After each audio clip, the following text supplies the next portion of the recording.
ESC. The past year has been a time of rapid transformation for the Union, which is needed to completely rethink energy supply, production, and consumption. With this shift, we are now turning to green technologies for energy security and ramping up local renewables production. In this transitional period, Europe's consumption of Russian gas has plummeted, and we have succeeded in filling up our gas storage and ramping up our LNG imports and terminals. We expect to double our renewable electricity capacity and increase the share of renewables in the electricity mix to 69% by 2030. This is an encouraging list of achievements, and one that we are more than proud of. And I say bravo to you, Commissioner, as one of the key players in these impressive improvements. Nonetheless, energy poverty, an issue that has for years been at the core of the ESC's work, has inevitably been worsened by the energy crisis. The energy burden weighs about twice as much on the poorest citizens as they spend the largest share of their budget on energy bills. Hence, the cost of living increase is significantly larger for low-income households. The International Energy Agency has estimated that gas demand from EU industries fell by 25% in the third quarter of 2022 compared to the previous year. Unfortunately, this drop has not been brought about only by efficiency gains, but rather by companies scaling back production because of high energy costs.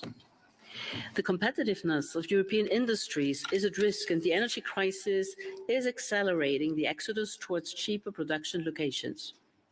For the ESC, it is crystal clear that the only lasting solution to both the current energy crisis and the climate crisis lies in a rapid transition to clean energy. And that is why the committee singled out the energy transition as its key political priority at the beginning of 2022. We have been closely following and supporting the work on REPowerEU. Now, we are taking stock of the past year with our new opinion on the State of the Energy Union report of 2022. How effective were the measures taken, and how realistic are the new ambitious goals? In today's debate, we will seek to explore what can and should be done to protect EU citizens and industries from the impact of the energy crisis. The way forward for our energy policy must involve strategic energy autonomy that puts citizens and businesses at its core. I now have the pleasure of giving you and inviting you to take the floor, Madam Commissioner. Thank you, Krista. Dear President, honourable members of the Economic and Social Committee, I am delighted to be here today to discuss the way forward for EU energy policy. Let me first thank this committee for its constructive cooperation and support on energy matters at this unprecedented time.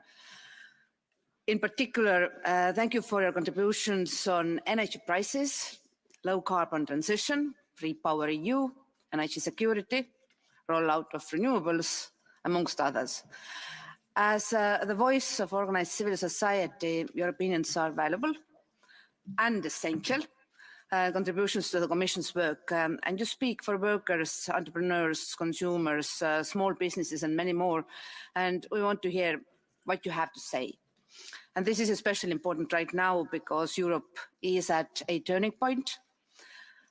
After a year of emergency measures, we are now moving towards longer-term strategies and structural solutions with three objectives: to strengthen our security of supply and energy sovereignty, to stay on the course to reach our 2030 energy climate targets, and to turn temporary gas savings into structural efficiency and support industrial competitiveness. And I will speak about our plans for doing so in a moment. But to understand where we are heading, we must first look back at where we have come from. And this is where I will start today.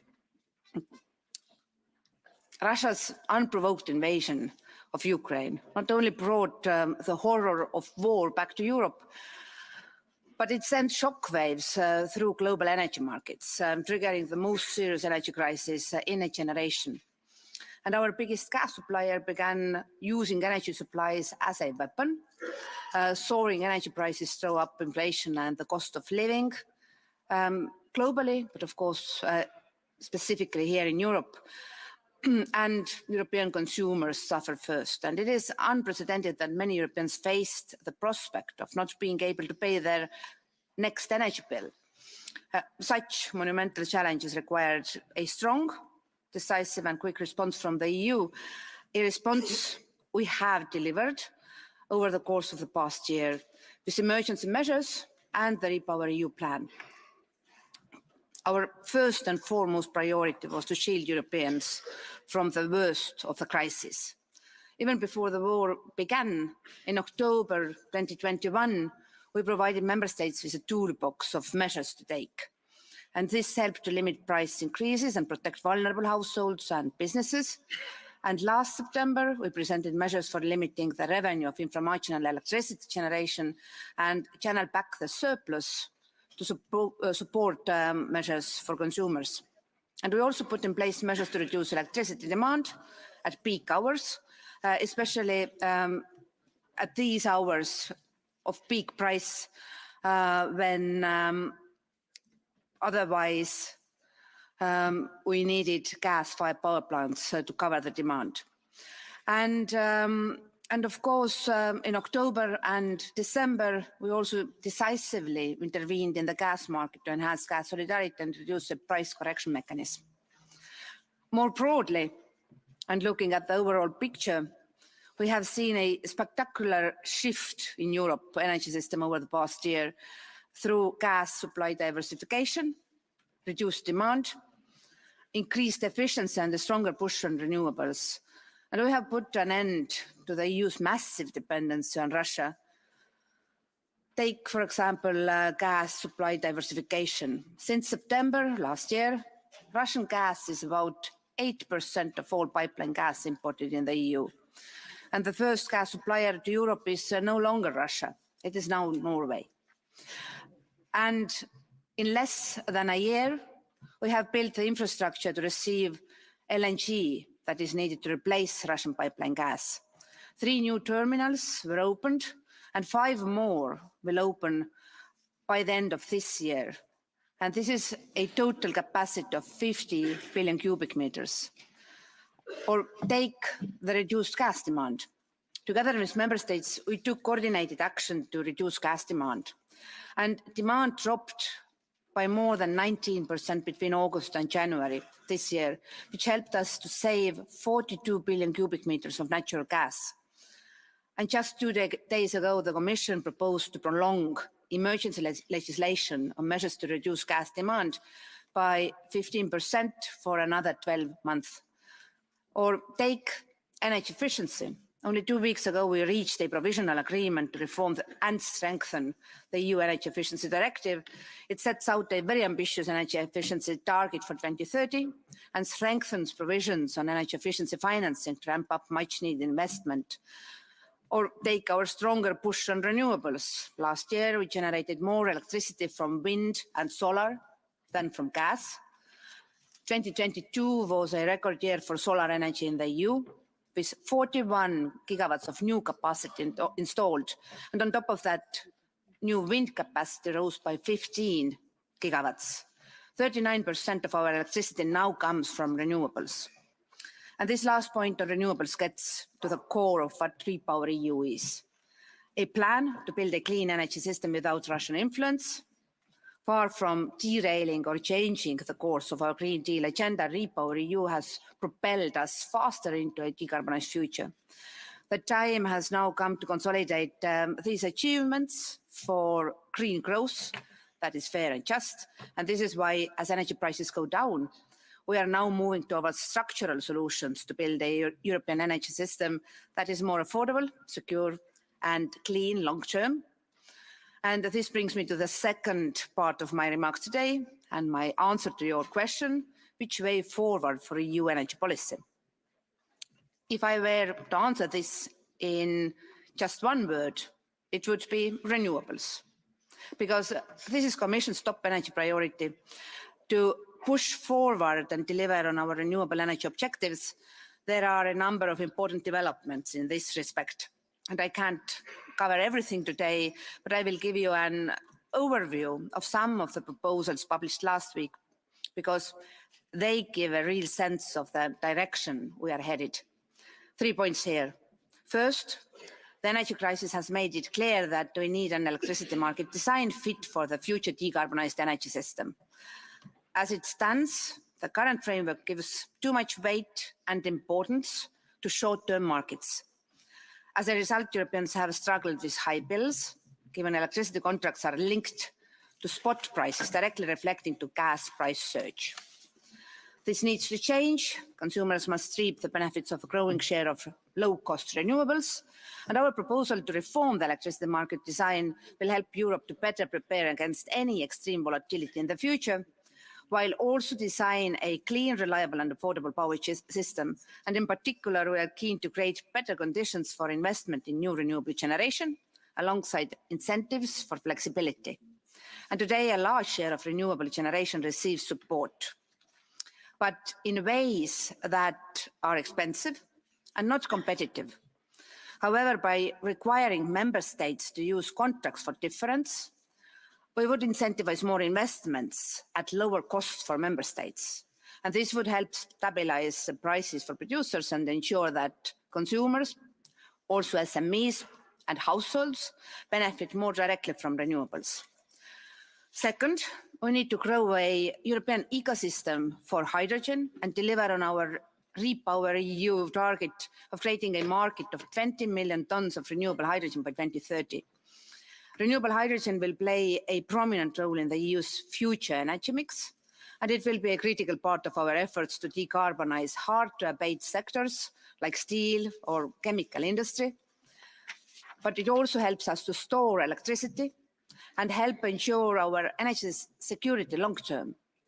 Over the past year, we have done a lot to put in place a legislative framework for producing, consuming and transporting hydrogen, and we have also put forward binding quotas for renewable hydrogen consumption in industry and transport. However, successfully scaling up our hydrogen economy will also hinge on additional investments, and this is why we published plans last Thursday to stimulate and support private sector investment in sustainable hydrogen production through a European Hydrogen Bank, and it will help to cover the cost gap between renewable hydrogen and the fossil fuels it replaces in the EU.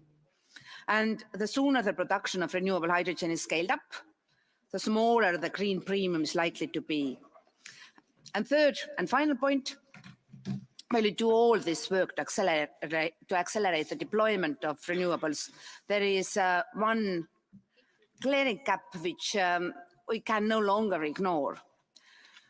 Today, the manufacturing of clean energy technologies often happens outside Europe, and the critical raw materials needed in the supply chain for manufacturing clean energy technologies are mainly sourced outside Europe. And this leaves us vulnerable to potential supply chain disruptions, and it risks our energy security. And just as we are weaning ourselves off Russian gas, we cannot fall into the trap of replacing one dependency with another. And last week, we put forward proposals on the Net Zero Industry Act and the European Critical Raw Materials Act to address these concerns. Europe is determined to lead the clean tech revolution and achieve strategic autonomy in the field of energy. And these two critical pieces of legislation will help us to exactly do that. With the Net Zero Industry Act, we will put in place the right incentives to scale up manufacturing of net zero technologies and make our net zero tech industrial base more competitive. And with the European Critical Raw Materials Act, we will diversify our sources of these materials in cooperation with reliable trade partners to ensure secure, resilient and sustainable supply chains for manufacturing clean energy technologies. Ladies and gentlemen, time to conclude. Over the past year, our union has navigated this energy crisis with a steady hand and a clear direction. The EU Green Deal remains our growth agenda, fair and just. We have reduced our dependence on Russian gas, while at the same time making one leap after another in the deployment of renewables. And now we stand at a juncture where we must consolidate these achievements with longer-term structural solutions. I count on this committee's cooperation as we pursue this mission. And together, for sure, we can ensure a clean, secure and affordable energy system to power the European economy and society. Thank you.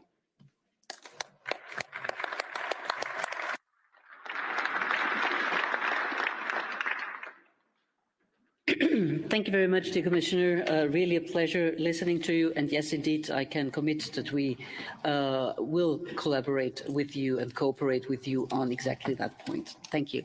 We are now going to listen to the opinion 10791, so the state of the energy union. And the first speaker, we have three rapporteurs on this issue, and the first speaker is Martin Nowatzki. Each of you has 2 minutes. I kindly ask you to respect the time. Thank you.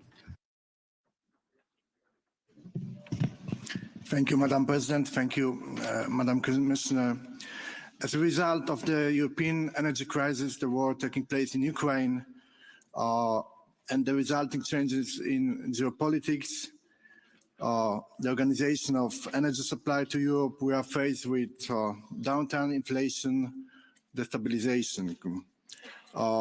And given the difficult context, I must say that the report on the state of energy union presents rather optimistic point of view. Many objectives that were seen as too ambitious before Russia invaded Ukraine are now presented as a realistic response to the energy crisis, and this should be the cause for concern. It is good that the reaction was here, and Madam Commissioner presented it very well.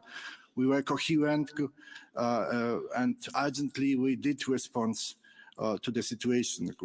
But in this context, I regret that the Energy Union 2022 report does not properly address the topic of Europe's strategic energy autonomy. This has been reshaped to fit the need. Of course, it is critical for now to become independent from Russian energy imports, but at the same time, as many as 8 Chinese wind turbine producers are featured in the world's top 10 suppliers. The only European producers, 2 of them, are losing market shares. It's happening right now. This is the data from 2022. China is also a global center for solar panel production, covers over 75% of the global supply. And this is what we need to take into consideration. Having the boost of a green transition, we need to look at our suppliers. Thank you. Thank you very much. Mr. Baliala. Sì, grazie. Thank you, President.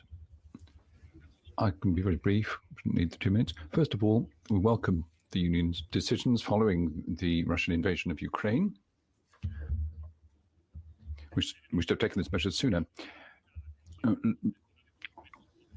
Locally, citizens are calling to take more local action.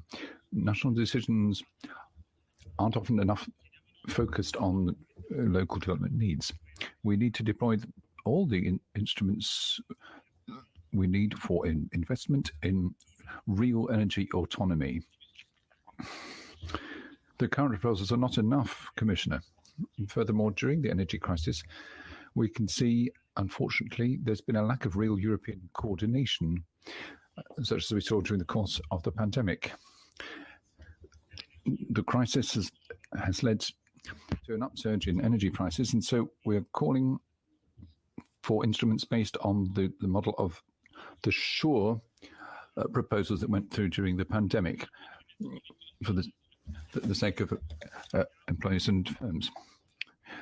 We need more adequate social flanking measures, Commissioner. We have to compensate for any possible sabotage of energy infrastructure, We have to be able to cope with the social consequences of the policy options we've adopted. One last point, Commissioner, that I'm keen to recall. We need to do more to fight speculation and abuses of the market. What's being done is quite unacceptable. With large energy firms have been gorging themselves on millions of extra profits, while companies have had to close down and workers have lost their jobs. I'm running out of time, so I'll leave it there, Commissioner. Thank you. Thank you very much. Das letzte, aber sicher nicht das allerletzte. Lutz, bitte. I'm sure that wasn't the last one here. Lutz. Danke, Frau. Thank you, Madam President. Thank you, Commissioner. Our colleague has just mentioned this point. It's interesting to read the Commission report, and measures are rightly sold as being the proper thing to do, but things that were regarded as too ambitious were regarded as such before the Russians marched into Ukraine.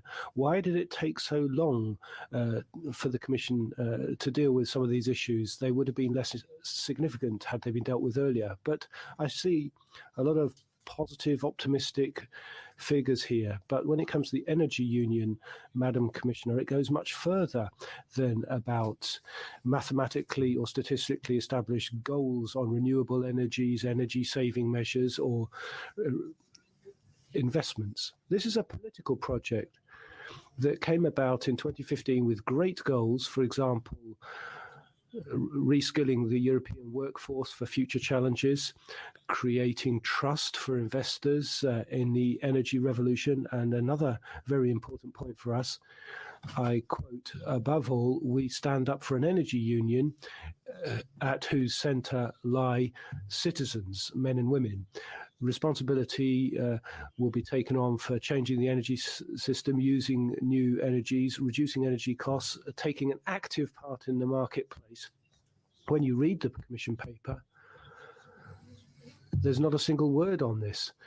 Prosumers, citizens' energy, energy cooperatives, you look for those in vain. And Commissioner, it's the third time in my memory that we point this out and say, why aren't citizens involved? They must be in there. Citizens are ready to invest. We need the money, but the conditions aren't there yet. I'd be very happy if you could give me an answer today. Thank you. Thanks to all three of you. We have now general debate with the ESC members. And the first speaker is Seamus Boland, so the president of the NGO group. Thank you very much, President. You're very welcome, Commissioner. And I am really thankful for your intervention. So first of all, I would like to say we know that the Ukraine war, as Lutz Ribe has just said, has spurred a huge investment in renewables. We also know that for Europe, renewables are the best way to end dependency. You yourself, Commissioner, tweeted recently that for the first time we are no longer dependent on Russian energy, which is a tribute to you and your work. Now the goal, and this is a very political goal, we must strive to achieve greater non-dependence on imported fuels, which frankly also leave us in a bad political space. It is also the first time we are now investing more in renewables than we have ever done before. And I think that's, again, a credit to the Commission and the EU in the way it's doing its work. However, last year, consumption of coal surpassed 8 billion tonnes, and the International Agency predicts that the demand for coal will still remain extremely high. As Lutz Ribe has said, we need a citizens' approach. We need to involve citizens and citizens' organisations in everything we do in terms of just transition. Because in citizens' language, we have to have a respect for partnership, a respect for honest communications, and above all, a respect for communities. Without citizens' involvement, we cannot achieve the goals set out in the various international agreements. I wish you well. I thank the three colleagues for this excellent opinion, and I look forward to seeing you again at this committee and to see greater progress in the development of renewable energy. Thank you very much. Elena Mastantuono. Dear Madam Commissioner, we have to make sure that the energy infrastructure fits to the more decentralized, decarbonized and digitalized electricity system. Firstly, this requires huge investments, about 80 billion euros a year, and investors need a clear signal in relation to technologies needed. Unfortunately, the timeline of the electricity market reform does not deliver an immediate signal to the investors. Secondly, the upgrade of the infrastructure means costs, and consumers should know that prices will be rather high than low. We should not create any wrong expectation. Thirdly, we need a mechanism to ensure a basic level of consistency of national choices envisaged by the proposed reform. A consistent picture of how old and new market instruments will work together is missing. Last but not least, no reform should be rushed. Any change in parameters needs to be carefully assessed in line with better regulation rules. I'm referring to the short consultation and missing impact assessment. Thank you. Thank you very much. Thomas Katnik, bitte. Vielen Dank, Frau Vorsitzende. Thank you, Madam President, Commissioner. Thank you for your statement. Now, many of the measures you've mentioned have only just kicked in, and now we're looking for more. We want to ensure that the windfall profits of billions are set aside so that we take the burden off citizens who are suffering from the recession. And we don't think the Commission proposals do enough. A new Electricity Act needs to ensure that basic supply, the foundation, the service required by our economy and our livelihoods is in place, and we need an energy market system that takes all this into account and guarantees all this. What's involved is ensuring that prices to consumers are safeguarded, taking into account generation costs, and the reform of the electricity market only partly deals with that. It's about investments, as just has been said, but also the social aspect, the fair transition, just transition, and reskilling the workforce. Thank you. Mrs. Beiber-Miltewika.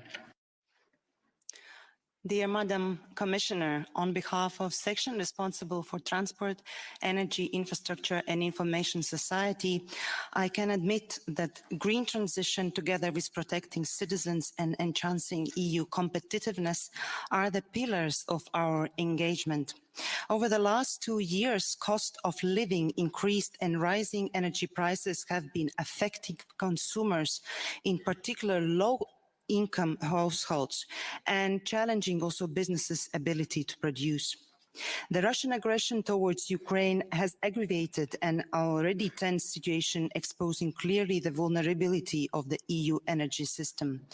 Madam Commissioner, we acknowledge that many national markets do not have instruments for reality that exceeds short-term markets' failure.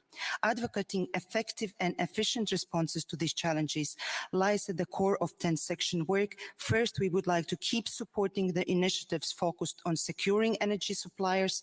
Secondly, energy bills are still too high and energy price volatility is to be expected in the coming months and years. Therefore, we recommend that the EU, together with EU member states, adopt uniform measures in order to ensure effective solution and level playing field for all. Thank you so much. Thank you very much. Mr. Barzani.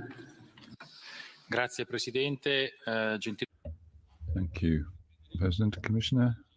I'd like to return to an expression used a lot in your prefatory comments, the word investment. Reforming the electricity market, that's something that's heading in the right direction, in my view. It could be done in the quickest possible time frame if it's made attractive not just for public but also private investments. With that in mind, The PPAs that the Commission has been promoting is a worthwhile instrument, but I think it's regrettable that not enough emphasis has been placed on so-called prosumers. That would allow firms within the same industrial cluster to pool risks inherent in investing in renewables. That would allow them to do it earlier and on a larger scale. So I think we need to do more to promote prosumers for the benefit of the proposals that you've set before us. Thank you. Thank you very much. Mr. Berthea. Thank you, Commissioner, for being with us today. We very much appreciate your presence here, a strong signal of a real dialogue between the two institutions.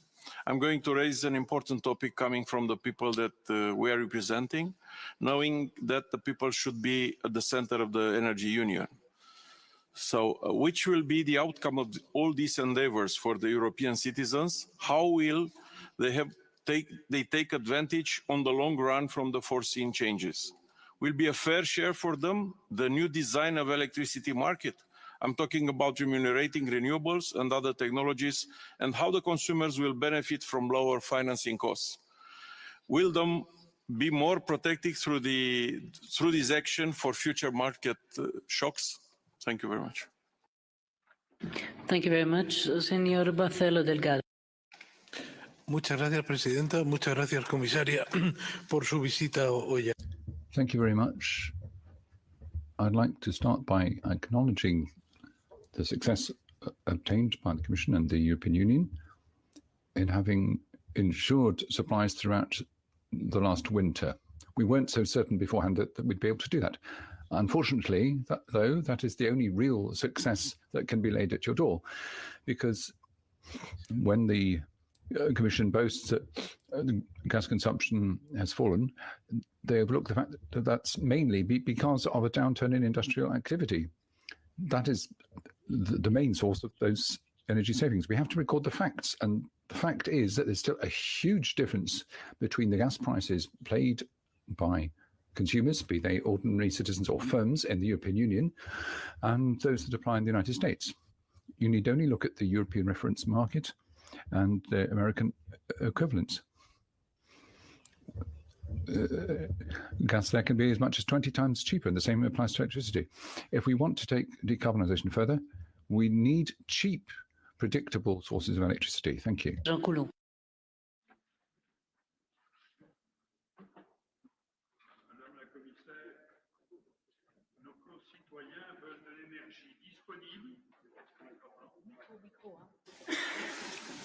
Microphone, please. Citizens want energy to be available at the best price.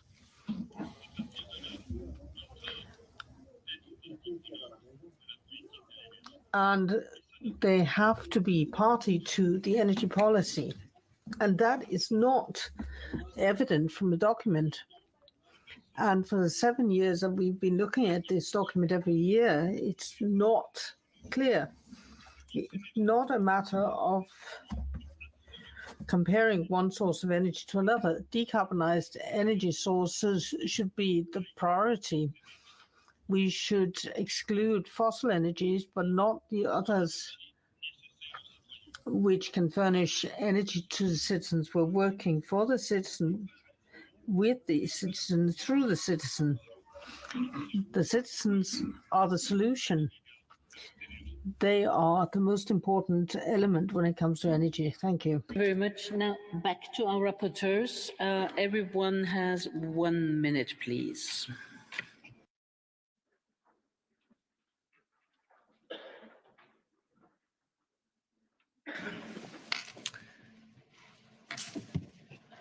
Thank you. Thank you for your interventions. Using this 1 minute, I want to raise something what I think unites individuals, citizens, but also businesses. This is the kind of particular attention we could pay towards the grid system and the issue of direct lines. Today, because of state monopolies, we have troubles among member states to build direct lines between our houses, industrial sites, or public offices. That should be allowed. That should be kind of enforced at the European level, so we can be more independent locally. This is really missing, and we call in the opinion for the improvement on that matter. Thank you. Thank you very much, Mr. Paglia. Sì, grazie Presidente. Mi limito semplicemente poi l'intervento. Thank you, Madam President. I think the colleagues have covered all the main points, including those in the report. So I'll just reiterate a particular point once again: the need for tangible action and for investment. We need energy infrastructures to ensure that we can make a reality of the Green Deal, energy infrastructure and social flanking measures, which sadly are still lacking. Very often we have statements of principle with no follow-up in palpable action on the ground. For example, in the reform of the electricity market, we had higher expectations because President von der Leyen announced something different, rather more ambitious. At the end of the day, unfortunately, the report did not reflect everything that was expected. So we, as I say, we need those investments. If we want Europe to have energy autonomy, there has to be investment and a new economic policy, not just fine statements. Yes, I just wanted to come back to citizens' investments. Commissioner, I come from Germany, where over 90% of the installed capacity in renewable energies is not installed by the major energy companies. It's citizens, municipalities, cooperatives, and over 90% comes from that. And I think politicians simply underestimate the significance of this potential in investment. And a second point on this, acceptance. We've all mentioned it. We need acceptance of renewable energies. How do we create that? Not by giving conditions to a company, allowing them to set up a wind park near a village and then saying this is for the climate to the people living there. No, it's by involving people and enabling people to earn money from renewables. That was the aim of the Energy Union, and not a single word in the paper in the State of the Energy Union deals with that, and it's a shame and must change. Dankeschön. Madam Commissioner, you've heard a lot of remarks, you have a lot of criticism, and I would like to ask you whether you would give an answer. Thank you.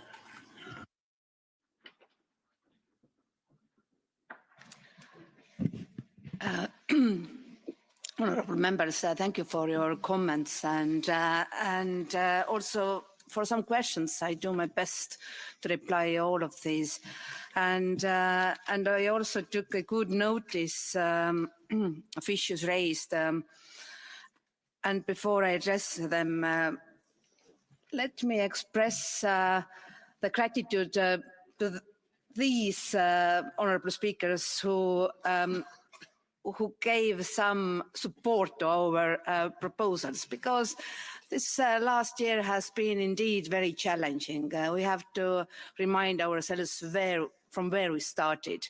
Our dominant gas supplier decided to manipulate these volumes, and this was at the same time a gas crisis, gas price crisis, but there was a strong risk of towards our security of supply.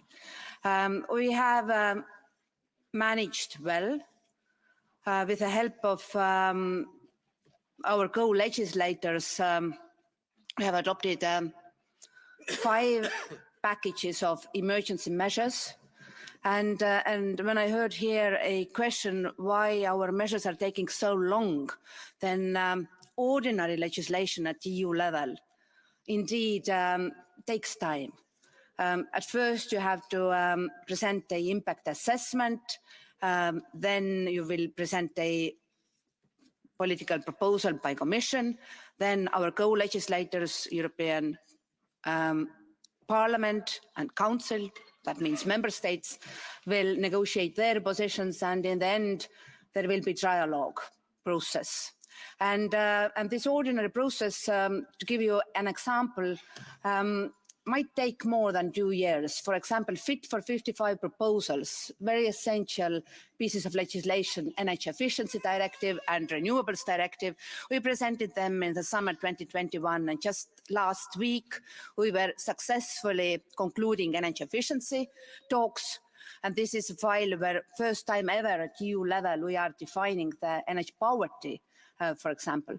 And the talks with our co-legislators on Renewables Directive, they're still ongoing. Now, last year we had no time for this kind of procedures. And that meant that me and energy ministers, we met 12 times.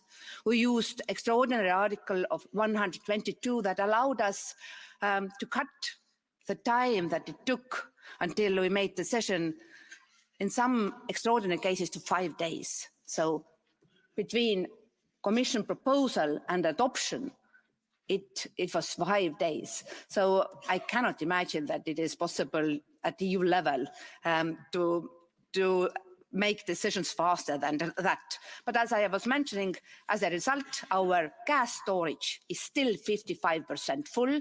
This is double the volume that we had last year in underground gas storage. And price level is 42. So this is back to the price level that we saw last time in December 2021, so pre-war level. But of course, prices are still high, and that means that many temporary emergency measures we need to prolong. And of course, our specific concern is competitiveness of our companies and the well-being of our households. And Commission has enacted a number of measures to address this situation. This includes temporary revenue cap on inframarginal, that means cheaper electricity producers, and temporary solidarity contribution on excess profits generated from activities in the oil, gas, coal and refinery sector. And these revenues member states can redistribute to support their consumers. And Commission has also enacted rules allowing for below cost regulated electricity prices. We expanded regulated prices to also cover small and medium-sized enterprises and targeted support to those who suffer the most from this ongoing crisis. I still call it ongoing because there are lots of risks ahead of next winter. We know that regulation cannot do it all. So Commission also facilitated a joint declaration last winter, largely driven by the work of the European Consumer Organization, between key stakeholders representing consumers, regulators and energy suppliers and distributors, for voluntary actions that go beyond the current legal EU frame. By hosting this agreement, we secured that no consumer was cut off from electricity supply. And now it's time for mid-term and long-term measures. I heard that many of you were worried that there is not enough legislative initiative to accommodate prosumers and strengthen small producers, but actually this is not so. There is a specific provision in current electricity market design, and I myself, I was national minister in 2017 when we last time negotiated electricity market design, and then we added already significant provisions that now member states have to implement.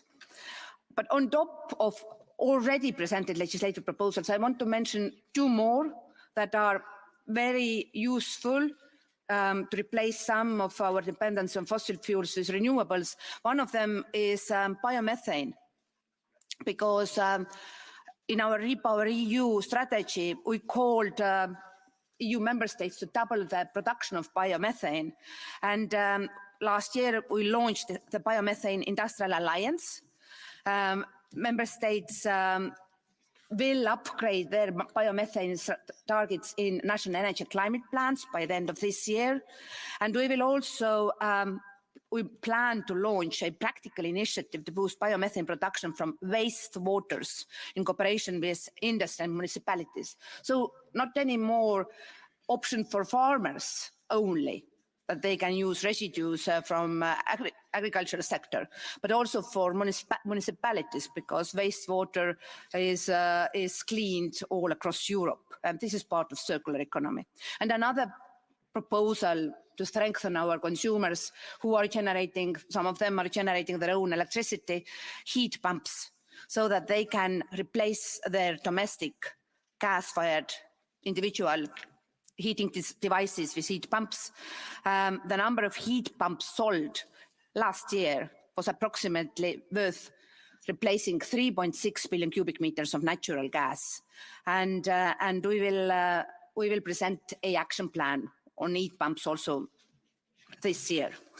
And my final remark will be dedicated to the bottlenecks. What we face and what we have to solve. Unless we will do so, the targets for renewables will not be achieved, because our targets for 2030 are extremely ambitious. We knew that first of the biggest bottleneck was permitting. If you plan a wind park or a solar park, it takes time. We addressed permitting with our temporary emergency measure in December. Then there is restriction of the grid. Will you be allowed to connect your installation with the grid? We have to strengthen the electricity grid. We have to digitalize it so that it offers sufficient flexibility and allows us to use demand response. This we will address with our financing measures, but also with electricity market design. And then on top of that, there is a problem of supply chain. Europe is clearly not producing enough solar panels in Europe. On the contrary, we are heavily dependent on one supplier. There are other technologies where we are too dependent on imports. And this is the reason why in Net Zero Industry Act, we named mature technologies, but also some promising ones that are not yet market ready, but we want to keep the technological competitive edge that European companies do have here in Europe. And I'm not sure if all of you know the exact sectors which we will address with our Net Zero Industry Act, but these are these sectors where we will support our industry and which clean tech we will need to replace natural gas with electricity and renewables and low carbon electricity. So of course there are no regret solutions like wind and solar, but also heat pumps that help us to replace heating and dependency on gas, grid technologies, also renewable fuels of non-biological origin, sustainable alternative fuels technologies, electrolyzers and fuel cells, advanced technologies to produce energy from nuclear processes with minimal waste from the fuel cycle, also small modular reactors, and carbon capture and utilization and storage technologies. And then all kind of energy efficiency technologies. I heard a remark that Asia dominates the solar PV manufacturing landscape. This is very true. Solar cells are mostly produced in China, but with the help of European financing, we are opening this year big gigafactory in Sicily, in Italy, and with our co-financing and grants, this will not be the last one. So we are really addressing also the possible dependency on imports from single suppliers. And let me conclude by once again expressing my gratitude for today's debate and for all the work of the Economic and Social Committee does on EU energy policy. We are living through unprecedented times. Once again, crisis is not over. Our price level remains higher than in these regions where they are covering their own domestic demand with local production, until we will be able to replace imports with homegrown secure renewables. This is our priority, and I have seen very promising developments last year, and I'm absolutely certain that this year will be another record year for renewables in EU. Thank you very much, and thank you for very constructive cooperation.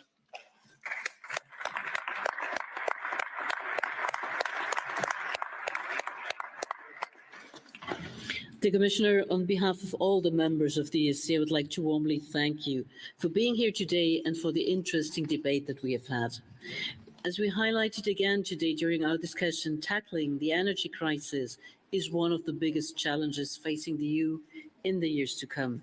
The ESC, representing organised civil society, is contributing to all of the EU measures aimed at achieving a sustainable energy system and energy independence.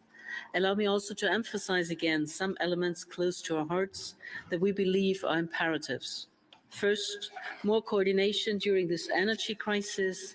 Second, more action towards strategic autonomy in the field of energy. And third, more involvement of citizens and businesses in the European Union, in the Energy Union. The ESC has repeatedly stressed the need to encourage citizens to play an active role in the energy transition and to become energy producers. Let me finish by giving an outlook on our upcoming activities. In June, the ESC will adopt an opinion presenting our recommendations on the reform of the market. On the 19th of July 2023, the ESC will hold its third annual conference on energy poverty. It provides an opportunity for stakeholders and institutions to have a productive exchange of views on this topic. Our members are also working on exploring further the potential of renewable energy. In particular, you asked for our opinion on the proposed EU Hydrogen Bank, and we are gladly looking into that.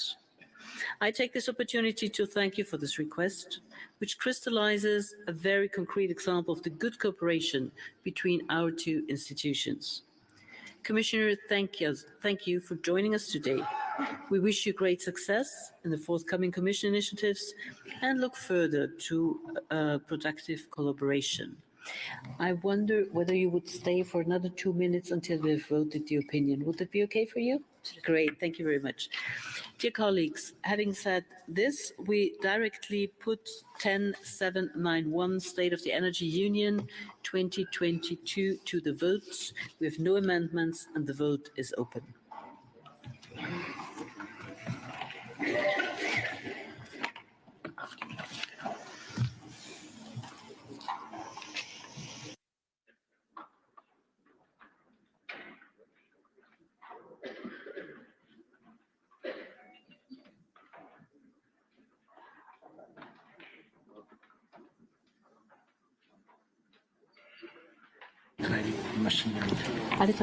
Good. And the vote is closed. We have 208 in favor, 7 abstentions and 4 votes against. Congratulations to the 3 rapporteurs.